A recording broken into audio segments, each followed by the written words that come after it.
In our last week in Turkey, we visited the Turkish Riviera, which consists of all the towns and cities from Alanya, which is down here, all the way to Çeşme, which is up here.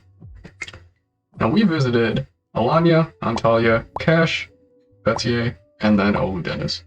Originally, we were going to visit Gaziantep over here, which is next to Syria, but due to the earthquake that recently happened, those plans changed, unfortunately, and we ended up using the time that we were going to be in Gaziantep and Alanya. So simply generalizing kind of the weather and climate in the Turkish Riviera, Fethiye is approximately what we found to be pretty consistent temperature, humidity, rain for all the cities and towns that we visited, aside from Alanya. So the Turkish Riviera is surrounded by the Mediterranean Sea, so you probably will visit in summer. But if you can plan a trip early June, I think you'll have a better time than coming in July or August. Not to say that either of these months are unfavorable, but the weather is a little bit cooler in June. Rainfall-wise, you're not going to see much rain anywhere on the coast during summer, so that's always a plus. There's a chance you may get some humid days, especially in July and August, unless you're in Alanya. It was extremely humid every day we were there. If you're going to Alanya, I would not recommend July or August. Maybe try early June or even May. To get to Alanya, we ended up driving from Göreme in the Cappadocia region all the way through Konya, and then you wind back to get to Alanya. Can't say I would recommend doing it this way. Maybe the better route is flying to Antalya and then getting a rental car. And as discussed in the Cappadocia travel guide, driving is pretty straightforward. Link to that video in the description. Moving into the first place we visited, which was Alanya, you can see it's quite small. But a good place to stay is somewhere in the city center. We were located slightly east of the city center, and around here is about the farthest east I would stay.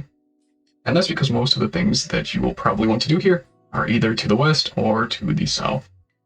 One of the things you may want to see here is this old shipyard, which is located here in the south.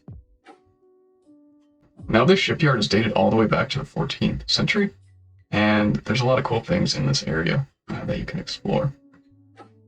The entrance fee to the shipyard area was about $6. You can also visit Alanya Castle, which is a little bit further south. Unfortunately, when we went, we didn't get any good videos or pictures, and that was because it was very overcast all the days we were here. Additionally, the humidity made it almost unbearable to be in this area while we were here, even in the early morning. Moving on, Cleopatra Beach is a very famously known beach. I believe it's the only sand beach in this area. You do have to pay about $10 for chairs and an umbrella. And if you like ice cream, there's one place you cannot miss, and this was very close to where we stayed. It is called Vercinek Pastanesi, Alanya. So if you're planning to visit Alanya, I would only recommend maybe 1 or 2 days here. So jumping into the next city, we drove to Antalya from Alanya. And I think I prefer Antalya to Alanya. Again, shoot for the kind of center of the city. There's an old town and a port in this area. You can find some really nice Airbnbs located just east of it. Excuse my pronunciation, but Hydraulic Tower and walking around in the old town are definitely things to do. You can fly a drone near the tower, but kind of just be close and look where the airport keep-out maps are, because there is an airport pretty close by. Additionally, the marina near the old town is a good place to catch sunsets. And then Hadrian's Gate, which is, again, a little bit east of the old town, is another historic place to see. It was built in 130 AD to commemorate the Roman Emperor at the time. If waterfalls are your thing, the Duden Falls are in the northern part of Antalya. A little bit of a drive, but nothing too crazy. There's also the Korçulu Park, and there's a waterfall there.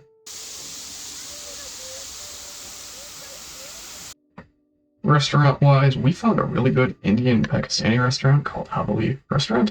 It was really cheap, really good food. Definitely go there. Unfortunately, we didn't find that many other restaurants that stood out greatly, and we didn't really find many breakfast places that blew us away. But that being said, 2 to 3 days in Antalya should be fine for you to do everything.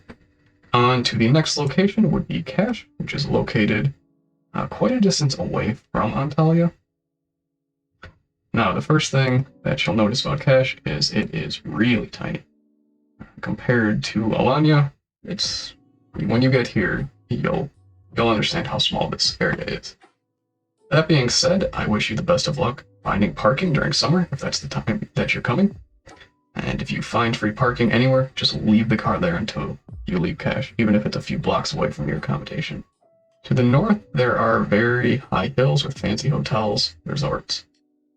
You probably want to stay more south by the city center again. There's a common trend with all of these places in the Turkish Riviera. You want to be in the city center. Cash is a very beach-focused area. To the south, you have Big Pebble Beach. And then to the west, you have Small Pebble Beach. Now, very close to the city center, you have this very small area, which I don't know if you can even consider it a beach. But if you get there early, you can get a pretty good spot, and it's pretty secluded. And then, lastly, there is an amphitheater to the west of the city center. Now, the amphitheater seems like it kind of gets ignored because it is to the west and a little bit away from everything. But overall, if you want to see an amphitheater, feel free to come here. It'll probably be empty when you visit. Even further away from Cash, which is a drive, there's a very famous beach called Cappadocia Beach. Now, this beach is on the side of a cliff, and there isn't really parking. So I would recommend driving there as early as you can, because you will be parking on the street of the winding highway. And if you get there late, you'll be walking a very, very long distance to get to the beach, and the best spots on the beach will be taken up. Now, heading back into Cash, just to give some food recommendations. We found a very good breakfast place called Pell's, and having a very nice breakfast place, after coming from the last two spots, it was very warmly welcomed. Another place that was really good and really cheap was this place called Emery. It appears to be another kind of home-style, home-cooked meal restaurant, and it's very cheap. Very good food. Additionally, Chinarlar Pizza Garden is another good place. Highly recommend their pide. And for the last recommendation for dinner or lunch is this place called Cash Hot Dog. It's literally a hole in the wall where you order a hot dog, that's it. No seating, no waiting, just a Cash hot dog. And of course, we have to talk about ice cream or dendurma, because why not? Now, along the city center, you're going to see a lot of ice cream stands. They're all pretty much the same. They all have really good flavors. But moving on to the last area that we visited, that is the Fethiye and Oludeniz region. Now, I'm going to group these two areas together, simply because they're about a 30-minute drive apart, so that's close enough. You can do day trips to either one. So if you're considering where to stay, I would recommend Fethiye, simply because it's much larger and less expensive. Oludeniz has a lot of resorts and hotels, so that can drive up your cost quite a bit. In Fethiye, we ended up staying around this area by the docks, and most of the things you might do here are more towards the east, but this area we found to be really beautiful, especially for sunrise and sunset. So you won't be wrong by staying a little bit more east. Because this was our last few days in the country, we kind of just walked around and relaxed. We didn't have too much planned, just kind of walking up and down the coast and seeing everything, just taking it all in. But we did do a few day trips to the Oludeniz region. In Oludeniz, you can take a Butterfly Valley trip, which Butterfly Valley is this beach you can only get to by boat or hiking. And if you go the boat route, look out for the cheap taxi boat. Your only other option here is the expensive party boats, and the taxi boat gets you there pretty quickly. So this is what the taxi boat looks like. It's pretty easy to spot out comparing it to the other boats. And you'll take the boat from Oludeniz. Now on the beachfront to Oludeniz, where all of the party boats are, you'll see a small blue tent where you can buy the tickets for the taxi boat.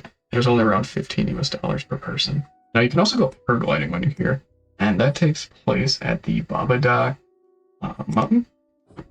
We went with a company called Skywalkers. They had good reviews, reasonable prices. Link will be in the description. So when you go paragliding, you go tandem and your guide will take pictures and videos of your experience, for which you can purchase afterwards for about 40 to 50 US dollars. And when you're paragliding, you'll be flying over the Blue Lagoon, which is also another place you can visit while you're here. Again, if you go to the Blue Lagoon, get there early to get a good spot. For food in Oludeniz, we found really only one good place, and that was Gözlemeci Semi ve Ev Yemekleri. Now, from Monty to the Ev Yemekleri on their menu, can't complain about anything here. Going back to Fethiye, Pasha Kebab, pretty solid. Fuel Dondurma, best ice cream we found, bit of a walk, but worth it. Charikli at the restaurant, really good views of the sunset, pretty solid food, cannot complain about that. They also had halwa too on their dessert menu, that was really good. And for when you're in this area, I'd recommend 2 days in Fethiye, 2 days in Oludeniz. Now those 2 days in Oludeniz could just be day trips there, if you're trying to avoid paying resort accommodation costs. That being said, if you found the video helpful, please like, comment, share, subscribe so that other people can have good trips when visiting the Turkish Riviera.